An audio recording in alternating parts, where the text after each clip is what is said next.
Hello students, good morning. मैं अंशुल सनी। बच्चों, आज हम डिस्कस करेंगे अपनी क्लास 12 केमिस्ट्री। और जो आज का हमारा टॉपिक है आपका जो नंबर 4 चल रहा था, एल्युमिनियम का शोधन। क्या बच्चों? एल्युमिनियम का शोधन। स्केच डाल लो अपनी नोटबुक में, एल्युमिनियम का शोधन। तो बच्चों, जो एल्युमिनियम का शोधन है, एल्युमिनियम का शोधन हूप विधि के द्वारा किया जाता है।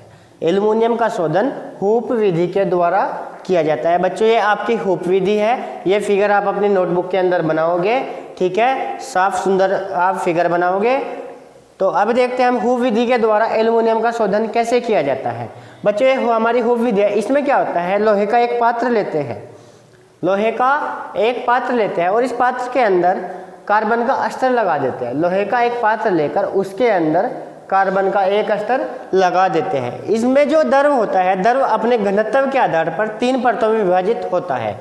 द्रव अपने घनत्व के आधार पर 3 परतों में विभाजित होता है। जैसे आपकी एक परत ये रही, सेकंड परत ये रही और थर्ड परत ये रही। ये सबसे ऊपर की परत, ये मध्य की परत और ये हमारी नीचे की परत है। तो बच्चों, इसमें क्या होता है, जो सबसे की नीचे की परत होती है इसके अंदर एल्युमिनियम की अशुद्धियाँ होती है, और जो मध्य की परत होती है इसके अंदर molten mixture aluminium and fluoride of aluminium, barium and sodium. इसके अंदर मोल्टन मतलब द्रवित मिश्रण होता है किस किस चीज़ों का, एल्युमिनियम और उसके फ्लोराइडों का, aluminium, barium and sodium. Alumina and fluorides, alumina का और उसके फ्लोराइडों का, और एल्युमिनियम, बेरियम और सोडियम, इन सब चीज़ों का द्रवित मिश्रण होता है। और जो सबसे ऊपर की परत होती है इसके अंदर शुद्ध एल्युमिनियम होता है। सबसे ऊपर की परत के अंदर शुद्ध एल्युमिनियम होता है। तो बच्चों, ये वर्क कैसे करते हैं इस विधि द्वारा? इस विधि में क्या होता है, जैसे ही हम इसके अंदर विद्युत धारा प्रवाहित करते हैं, इस विधि में हम विद्युत धारा प्रवाहित करते हैं, तो विद्युत धारा प्रवाहित करने पर जो मध्य की परत होती है, मध्य की परत का जो एल्युमिनियम है वो ऊपर की परत में चला जाता है। विद्युत धारा प्रवाहित करने पर मध्य की परत का एल्युमिनियम ऊपर की परत में चला जाता है और अशुद्धियाँ नीचे की परत में चली जाती है। और इसी प्रकार यह क्रम चलता रहता है। और इसमें जो सबसे नीचे की परत में भी थोड़ा बहुत जितना भी एल्युमिनियम है वो ऊपर की परत में चला जाता है। ठीक है बच्चे, हमने क्या पढ़ा है? और जो इसमें शुद्ध एल्युमिनियम होता है वह कैथोड के संपर्क में रहता है। ये यहाँ पे शुद्ध एल्युमिनियम है, ये हमारे ग्रेफाइट की रोड लगी हुई है। जो शुद्ध एल्युमिनियम है हमारा वो कैथोड के संपर्क में है। और ये हमारी है कॉपर प्लस एल्युमिनियम की alloy road, Cu+Al alloy road. ठीक है, तो हम इसमें क्या पढ़ते हैं कि इस विधि में कार्बन, लोहे का एक पात्र लेकर उसमें कार्बन का स्तर लगा देते हैं और द्रव अपने घनत्व के आधार पर 3 परतों में विभाजित होता है। सबसे नीचे की परत में अशुद्ध एल्युमिनियम, मध्य की परत में द्रवित मिश्रण होता है एल्यूमिना का एंड उसके फ्लोराइड का, एल्युमिनियम, बेरियम और सोडियम, और सबसे ऊपर की परत में शुद्ध एल्युमिनियम होता है। विद्युत धारा प्रवाहित करने पर मध्य की परत का एल्युमिनियम ऊपर की परत में चला जाता है तथा अशुद्धियाँ नीचे की परत में चली जाती है। इस प्रकार यह क्रम चलता रहता है। और इसमें जो नीचे की परत होती है उसके अंदर जो भी जितना भी एल्युमिनियम है वो भी मध्य की परत में चला जाता है। इस विधि द्वारा 99.98% शुद्ध एल्युमिनियम प्राप्त हो जाता है। ठीक है बच्चों, तो अब आप ये फिगर बनाने के बाद आप नोट करो, इस विधि में लोहे का एक पात्र लेकर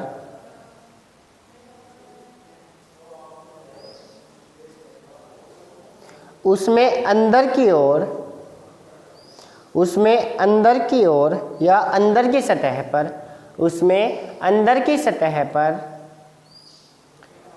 कार्बन का अस्तर लगा देते हैं।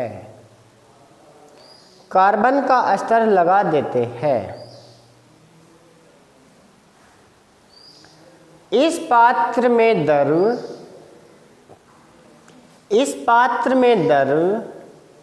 अपने घनत्व के आधार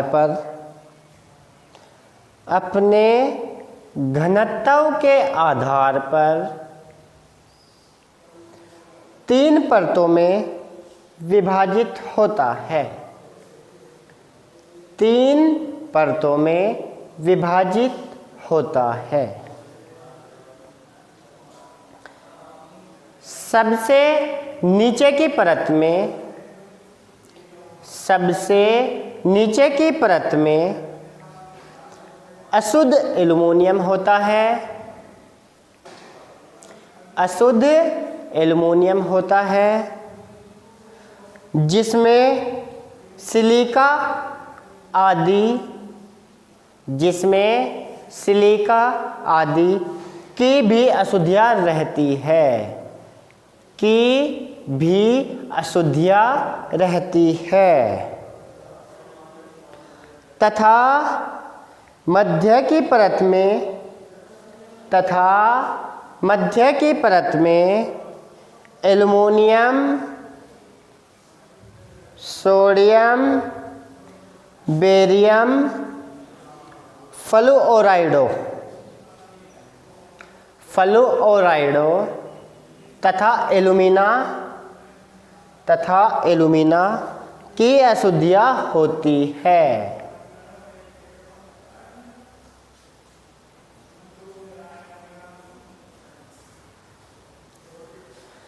सबसे ऊपर की परत में, सबसे ऊपर की परत में शुद्ध एल्युमिनियम होता है।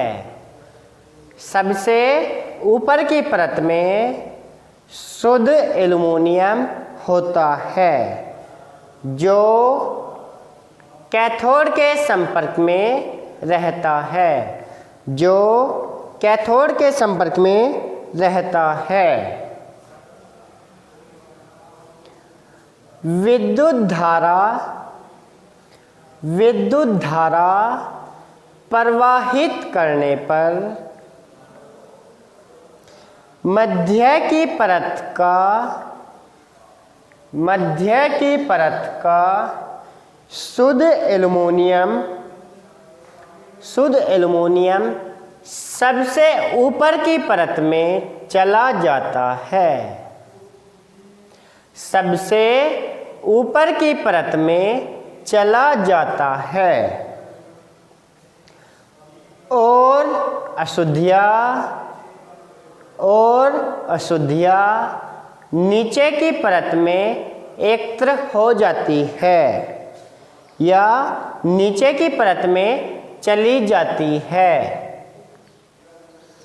इस प्रकार सबसे नीचे की परत का, सबसे नीचे की परत का शुद्ध एल्युमिनियम, शुद्ध एल्युमिनियम भी सबसे ऊपर की परत में चला जाता है, सबसे ऊपर की परत में चला जाता है। यह क्रम चलता रहता है, यह क्रम चलता रहता है। इस प्रकार सबसे ऊपर की परत में,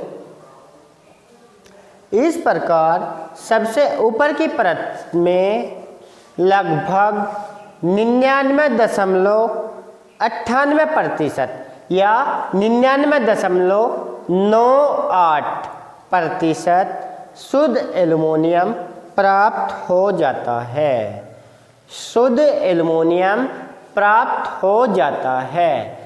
तो बच्चों, ये थी हमारी एल्युमिनियम के शोधन की हुप विधि, जिसको हमने पढ़ा, जिसको हमने नोट किया। आप इसका अच्छा सा सुंदर सा फिगर बनाएंगे ये, ठीक है। यदि आपको इस विधि में अब भी कोई डाउट है तो आप अपनी प्रॉब्लम मेरे से शेयर कर सकते हैं, वीडियो को कमेंट कर सकते हैं, या मेरे को डायरेक्ट व्हाट्सएप पे मैसेज कर सकते हैं, ठीक है। अब बच्चों नोट नेक्स्ट है, नेक्स्ट स्लाइड डाल लो। एल्युमिनियम के उपयोग, एल्युमिनियम के उपयोग। नंबर 1, इसका उपयोग बर्तन बनाने में किया जाता है, इसका उपयोग बर्तन बनाने में किया जाता है। नंबर 2, बिजली के तार बनाने में, बिजली के तार बनाने में। नंबर 3, मिश्र धातुओं, मिश्र धातुएं बनाने में, मिश्र धातुएं बनाने में। नंबर 4, एल्युमिनियम के पत्र बनाने में, एल्युमिनियम के पत्र बनाने में। ठीक है बच्चों, अब हुई आपकी एल्युमिनियम कंप्लीट हो चुकी है। अब इसके बाद आप स्केच डाल लो कॉपर, कॉपर या तांबा या कॉपर का निष्कर्षण, कॉपर या तांबा या कॉपर का निष्कर्षण, ये आपका टॉपिक है। अब इसके अंदर आप स्केच डालोगे, स्केच डाल लो कॉपर का धातु क्रम, कॉपर का धातु क्रम। इसमें नोट करो बच्चों, कॉपर धातु के अयस्कों से, कॉपर धातु के अयस्कों से भौतिक व रासायनिक, भौतिक व रासायनिक परक्रमों की सहायता से, परक्रमों की सहायता से शुद्ध कॉपर धातु प्राप्त करने की क्रियाविधि को, शुद्ध कॉपर धातु प्राप्त करने की क्रियाविधि को कॉपर का धातु क्रम कहते हैं। अब बच्चों लिखो कॉपर के अयस्क।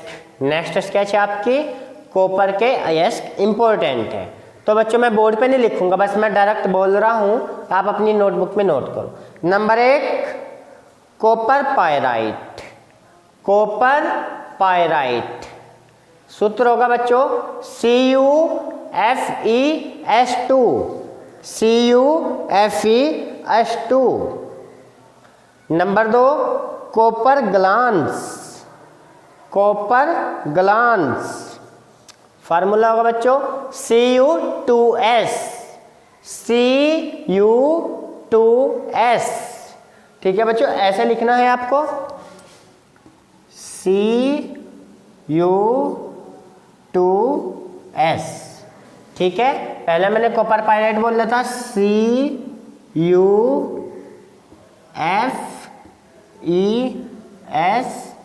CuFeS2। ठीक है बच्चों, ये अब नंबर 3, नंबर 3 लिखो बच्चों, Ruby copper, Ruby copper. Ruby copper होता है बच्चों Cu2O, Cu2O, ये होगा हमारा रूबी कॉपर। नंबर 4 लिखो बच्चों, मेल्कोनाइट, मेल्कोनाइट।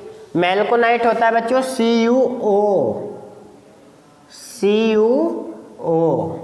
ये हुआ बच्चों कॉपर के अयस्क। अब नोट में लिखो, note copper pyrite, copper pyrite copper का मुख्य अयस्क है, कॉपर पायराइट कॉपर का मुख्य अयस्क है। तो बच्चों बात आती है कॉपर के सांद्रण की।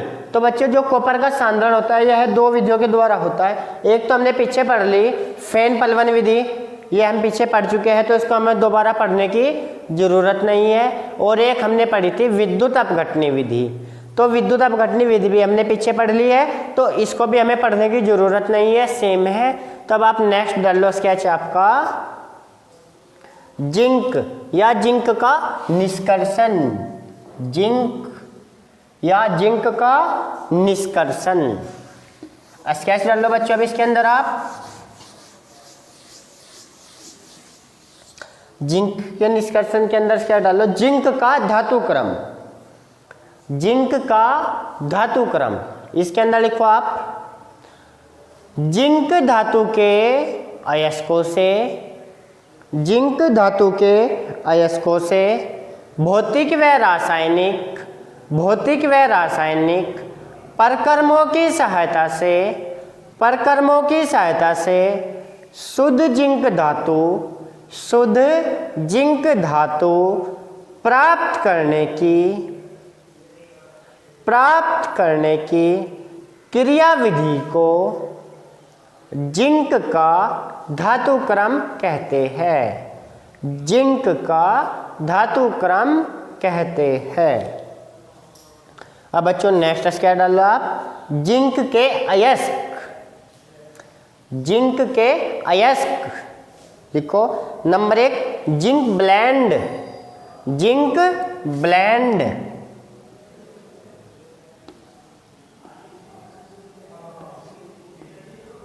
Zinc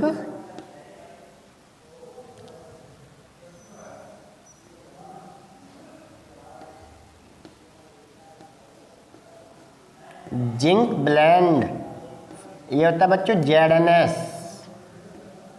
zinc blende. Number 2 calamine. Number 2 calamine, ZnCO3। Calamine होता है बच्चों ZnCO3, कैलेमाइन।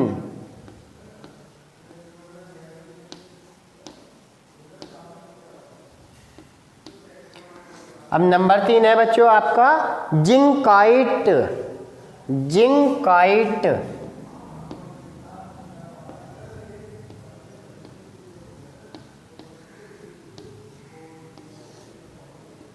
ये होता है बच्चों आपका ZnO, जिंकाइट। ठीक है बच्चों, तो ये है हमारे जिंक के अयस्क। अब इसमें नोट लिखो। Note, zinc blende. Zinc blende zinc का मुख्य अयस्क है। जिंक ब्लेंड जिंक का मुख्य अयस्क है।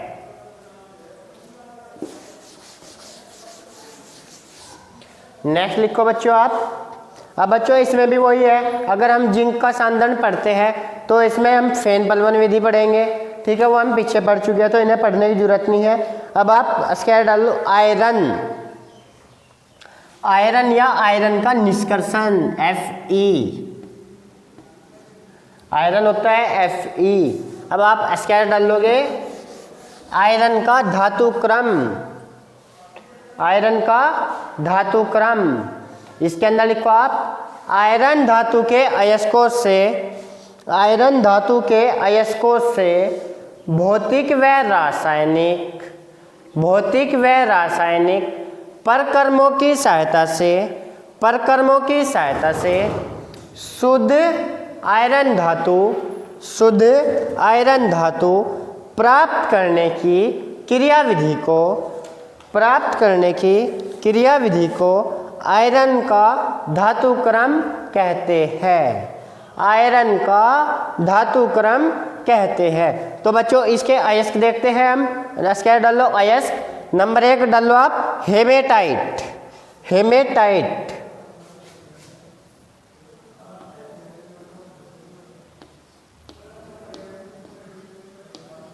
Haematite Fe2O3, Fe2O3। अब नंबर 2 डालो बच्चों आप मैग्नेटाइट। मैग्नेटाइट,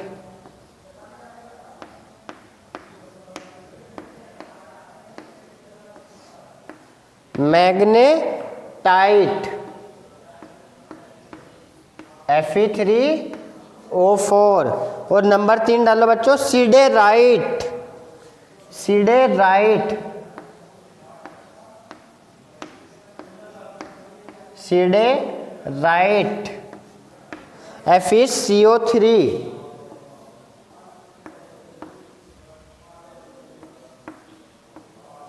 और नंबर 4 डाल लो बच्चों आयरन पायराइट। Iron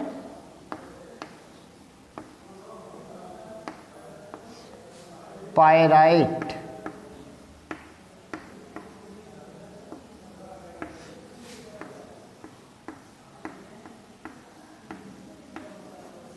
FeS2। तो बच्चों ये है हमारे आयरन के अयस्क। अब इसके अंदर आप नोट लिखो। नोट हेमेटाइट, हेमेटाइट आयरन का मुख्य अयस्क है, आयरन का मुख्य अयस्क है। तो बच्चों अब इसका सांद्रण पढ़ते हैं। तो सांद्रण में मैंने आपको पढ़ाई थी चुंबकीय पृथक्करण विधि। तो चुंबकीय पृथक्करण विधि पढ़ चुके थे, तो यहाँ पे अब हमको उसे पढ़ने की जरूरत नहीं है। तो चुंबकीय पृथक्करण विधि क्योंकि हम पहले ही पढ़ चुके हैं। अब देखो नेक्स्ट बच्चों, अब आप स्केच डालो नया, लेड या सीसा, लेड या सीसा पीबी। अब स्केच डालो आप, लेड के लेड का धातु क्रम, लेड का धातु क्रम, इसके अंदर लिखो लेड धातु के अयस्कों से भौतिक व रासायनिक परक्रमों की सहायता से शुद्ध लेड धातु प्राप्त करने की क्रियाविधि को लेड का धातु क्रम कहते हैं, लेड का धातु क्रम कहते हैं। ठीक है, अब इसके अंदर आप लोग स्केच डालो बच्चों, लेड के अयस्क नंबर 1 गलेना,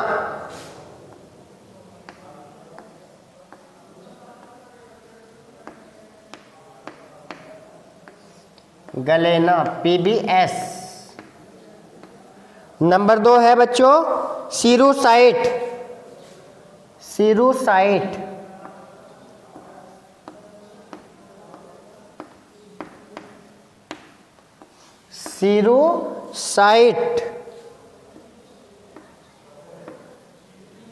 PbCO3। नंबर 3 है बच्चों एंग्लीसाइट, PbSO4 एंग्लीसाइट।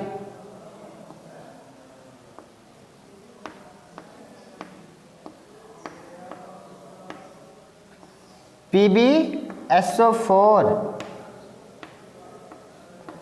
और नंबर 4 डाल लो बच्चों आप मेटकोलाइट,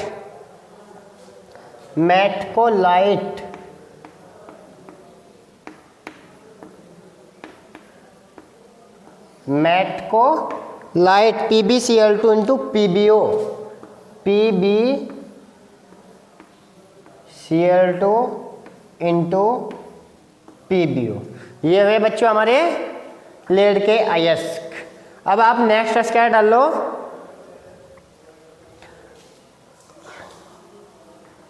नेक्स्ट स्केच है बच्चों आपकी, नोट डालो, नोट के अंदर लिखो गैलेना लेड का मुख्य अयस्क है, गैलेना लेड का मुख्य अयस्क है, गैलेना लेड का मुख्य अयस्क है। ठीक है बच्चों, अब ये लेड हुआ। अब अब लिखो लेड के उपयोग, लेड के उपयोग के अंदर लिखो बच्चों आप नंबर 1 बिजली के तारों के बाहरी खोल बनाने में, बिजली के तारों के बाहरी खोल बनाने में। नंबर 2 बंदूक आदि के लिए गोलियां तथा छर्रे बनाने में, नंबर 3 संचायक बैटरियों की प्लेट बनाने में, नंबर 4 सफ़ेदा बनाने में। ठीक है बच्चों, ये हमारा लेड कंप्लीट होता है। लेड के बाद हम पढ़ते हैं सिल्वर, स्केच डालो आप, सिल्वर यानी Ag, सिल्वर क्या होता है हमारा Ag। तो बच्चों सिल्वर के अंदर आप स्केच डालो सिल्वर का धातु क्रम, इसके अंदर आप लिखोगे, लिखना शुरू करो बच्चों, सिल्वर धातु के अयस्कों से भौतिक व रासायनिक परकर्मों की सहायता से, परकर्मों की सहायता से शुद्ध सिल्वर धातु, शुद्ध सिल्वर धातु प्राप्त करने की क्रियाविधि को, प्राप्त करने की क्रियाविधि को सिल्वर का धातु क्रम कहते हैं, सिल्वर का धातु क्रम कहते हैं। अब बस क्या डाल लो बच्चों आप, सिल्वर के अयस्क,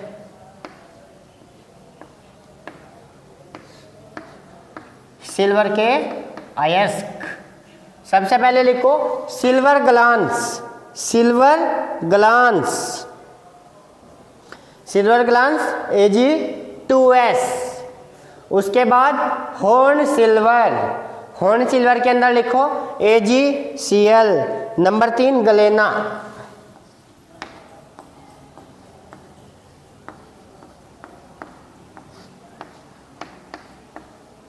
PbS। बच्चों जो गलेना होता है इसमें थोड़ी मात्रा Ag2S की होती है, इसमें हम ब्रैकेट में लिख देंगे इसमें अल्प मात्रा, अल्प मात्रा Ag2S की होती है।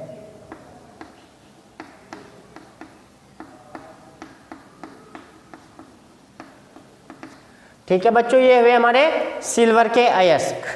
अब आप उपयोग क्या डाल लो, सिल्वर के उपयोग, सिल्वर के उपयोग। बच्चों जो इनके संधारण की विधियां हैं वे पहले ही है जो हम पढ़ चुके हैं, या तो हमारी फेन पलवन विधि या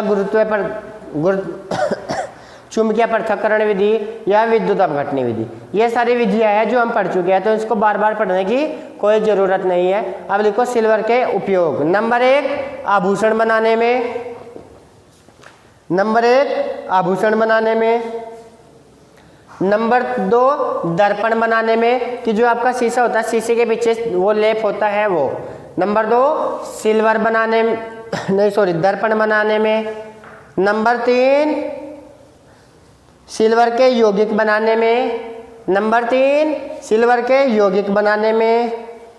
नंबर 4 सिल्वर भस्म बनाने में। नंबर 4 सिल्वर भस्म बनाने में। नंबर 5 मिश्र धातु बनाने में। नंबर 5 मिश्र धातु बनाने में। अब नेक्स्ट क्या डाल लो बच्चों आप, 3। इसमें लिखो आप 3 का धातु क्रम, 3 का धातु क्रम। देखो 3 धातु के अयस्कों से,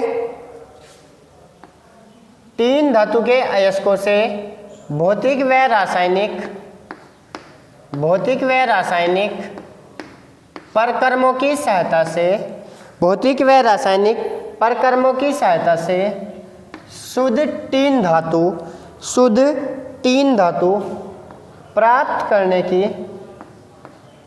करने की क्रियाविधि को 3 का धातु क्रम कहते हैं। 3 का धातु क्रम कहते हैं।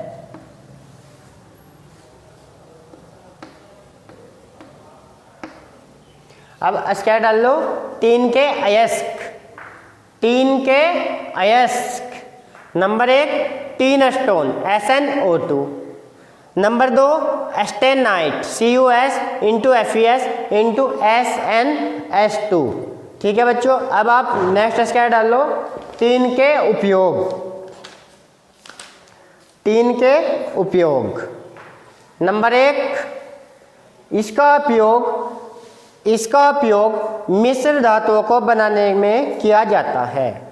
इसका उपयोग मिश्र धातुओं को बनाने में किया जाता है। नंबर 2 इसका उपयोग प्रिंटिंग में किया जाता है। नंबर 2 इसका उपयोग प्रिंटिंग में किया जाता है। नंबर 3 इसका उपयोग चादरें बनाने में किया जाता है। नंबर 3 इसका उपयोग चादरें बनाने में किया जाता है। बच्चों नेक्स्ट है आपका गोल्ड। गोल्ड स्वर्ण या सोना। नेक्स्ट लेट्स क्या डालो, स्वर्ण या सोना। बस बच्चों स्वर्ण के जो इम्पोर्टेंट है वह है इसके उपयोग, तो बस आप डायरेक्ट लिखो स्वर्ण के उपयोग। नंबर 1, इसका उपयोग सिक्कों को बनाने में किया जाता है। इसका उपयोग सिक्कों के बनाने में किया जाता है। नंबर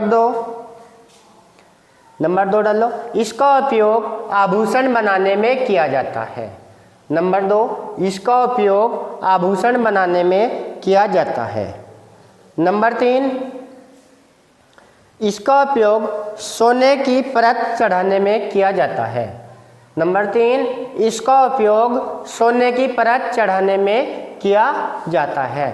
तो बच्चों अब आज हमारा ये लेसन कंप्लीट हुआ है। यदि आपको इस लेसन में कोई भी डाउट हो, किसी भी तरह की कोई प्रॉब्लम हो, तो आप अपनी प्रॉब्लम में से शेयर कर सकते हैं। तो बच्चों अगर आपको डाउट हो कि मैंने कुछ छुड़वाया है, वात्या भट्टी, प्रावर्तनी भट्टी, बच्चों उन्हें पढ़ने की हमें कोई खास ज़रूरत नहीं है और ना ही वे हमारे अब सिलेबस में रही है, इसलिए वे मैंने छोड़ दी है। ठीक है बच्चों, बाकी मैंने आपको सब चीज़ पढ़ा दी है और जितना मैंने पढ़ाया है इसमें से ही आपके बोर्ड एग्जाम में पूछा जाएगा, इससे बाहर कुछ भी नहीं आएगा। ठीक है बच्चों, तो यदि आपको किसी भी तरह की कोई प्रॉब्लम है, कुछ समझ ना आया हो, तो आप अपनी प्रॉब्लम मेरे से शेयर कर सकते हैं। Thank you.